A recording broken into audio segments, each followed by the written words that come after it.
were that 100 people are dead in the Central African Republic. A gold mine collapsed. They were digging by hand. 4 patients in Nashville got the wrong drugs. Tiny robots in a laboratory are being taught to hunt bacteria.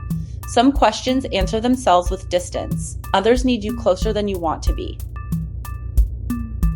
A French football club wants to sign a Ghanaian striker on loan. Troyes are in talks to bring in Mohammed Fuseini from Belgian champions Union Saint-Gilloise. The 24-year-old forward would arrive on loan with an option to buy. That's according to the Belgian outlet voetbalnews.be. But there's a complication. Union Saint-Gilloise would rather sell Fuseini permanently than loan him out, which can affect how the deal is structured. Fuseini joined the Belgian side from Danish club Randers last year. Troyes are newly promoted to League One and are looking to strengthen their attack. Ghana's Soccernet reported this. Pakistan's former prime minister has been taken to hospital in the capital under heavy security. Imran Khan was moved to Shifa International Hospital in Islamabad early this morning. The Supreme Court ordered the transfer. Khan has been in prison since August 2023. He was first jailed for concealing details of state gifts. He's now serving 14 years at Adiala Jail in Rawalpindi. The sentence relates to a corruption case involving £190 million. It's also known as the Al-Qadir Trust case. Khan was brought to the hospital via Patras Bokhari Road and entered through gate number 1. Dawn reported this. A gold mine has collapsed in the Central African Republic, killing more than 100 people. The mine caved in on Tuesday afternoon following a landslide. It happened in the village of Zamboyi in the western part of the country, about 50 kilometers from the town of Babila and close to the border with Cameroon. Local officials say the death toll is likely to rise as recovery efforts continue. The mine was artisanal, meaning it was small scale and operated by hand rather than by a large company. Aid workers are now at the scene helping with the recovery operation. Guardian World reported this. The Centers for Disease Control and Prevention is facing serious internal problems. The agency's newly confirmed director has said so herself. Erica Schwartz spoke to staff for the first time since taking the job. She told them the CDC faces an uphill battle. Schwartz didn't spell out what those challenges are, but her acknowledgement suggests the agency is dealing with significant strife as it tries to carry out its public health mission. The CDC oversees disease prevention and response across the country. Any weakness there affects how well America can handle health threats. The Hill reported this. Economic conditions in Tunisia have been getting worse. That's led to a surge in protests against the government.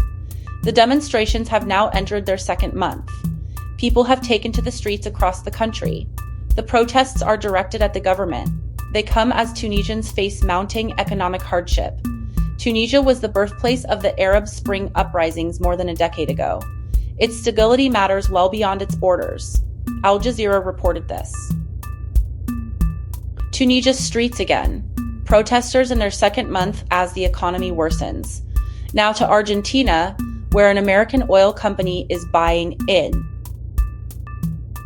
A major American oil company is moving into Argentina's shale fields. Continental Resources has signed agreements to buy half of Phoenix Global Resources, an Argentine oil firm that operates in the country's shale sector. Continental is owned by Harold Hamm, a billionaire who made his fortune pioneering shale drilling in the United States. Phoenix is currently owned by Mercuria Energy Group, a commodities trading house. The deal gives Continental a foothold in South American energy production. It also brings American shale expertise to Argentina, which has some of the world's largest untapped shale reserves but has struggled to develop them at scale. Buenos Aires Times reported this. Ghana's Football Association is expanding a program that provides buses to clubs across the country. President Kurt Edwin Simeon-Okraku announced the progress at the association's 32nd Congress. 5 more vehicles will be distributed to clubs under what's called the bus strategy. The president described the initiative as showing significant progress. He said the vehicles would go to deserving clubs. The program aims to help teams with transport. Many clubs struggle with the cost of moving players and equipment around the country.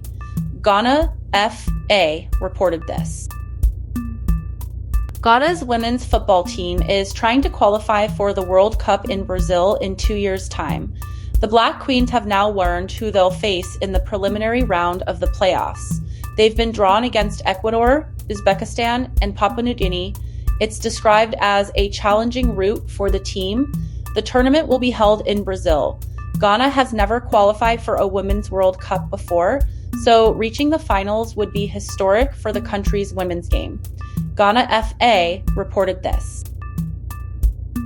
Scientists have built microscopic robots that can move through liquid using light as their power source. The robots are designed to hunt down bacteria, collect them, and carry them to specific locations. Researchers say the machines work on a scale so small they can only be seen under a microscope. They can move quickly through fluids and grab hold of individual bacterial cells. The team believes these tiny cleaners could be used to manipulate cells and microbes with a level of precision that hasn't been possible before. The technology might open up new ways to work with biological materials at extremely small scales. ScienceDaily reported this. A hospital in Nashville gave the wrong drugs to 4 patients last week. The mix-up happened at Ascension St. Thomas Midtown. All 4 patients experienced complications as a result.